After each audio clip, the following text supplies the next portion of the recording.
What is a good substitute for baking soda? Hello, baking enthusiasts! In the heart of every great baked good, you will find a secret hero, baking soda. This kitchen staple gives our treats their rise and texture. But what do you do when you reach for the box and find it empty? Don't worry, there are some excellent substitutes you can use.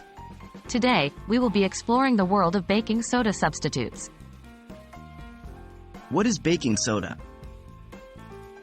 Before we dive into alternatives, let's understand what baking soda actually does. Baking soda, or sodium bicarbonate, is a leavening agent. It creates carbon dioxide gas in your batter when mixed with an acid.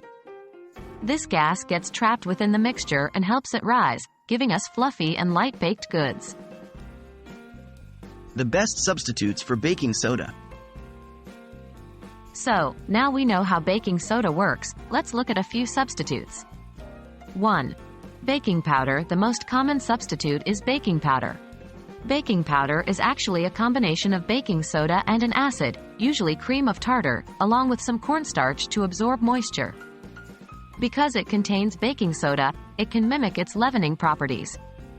However, you'll need to use more baking powder to achieve the same rise, roughly 3 times the amount of baking soda the recipe calls for. 2. Potassium bicarbonate and salt. Another alternative is potassium bicarbonate and salt. Like baking soda, potassium bicarbonate is a base that can cause dough to rise when combined with an acid. If you're on a low-sodium diet, this can be a good alternative as it's sodium-free. Use the same amount of this as the baking soda called for in your recipe. 3. Self-rising flour. Lastly, self-rising flour can be used as a substitute. Self-rising flour is a combination of all-purpose flour, baking powder, and salt. It's important to note that using this will require adjusting other ingredients in the recipe, especially if it already calls for all-purpose flour. Remember this.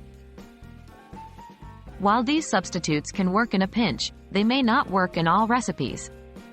Some recipes require the unique taste and leavening power of baking soda. Also, swapping baking soda with a substitute might slightly alter the final taste and texture of your baked goods. When using these alternatives, always pay attention to the ratio you're using and make adjustments as needed. Running out of baking soda doesn't mean you have to stop baking. There are several handy alternatives like baking powder, potassium bicarbonate and salt, and self-rising flour. Now you're armed with the knowledge to save your baking day even when you're out of baking soda. Happy baking, everyone!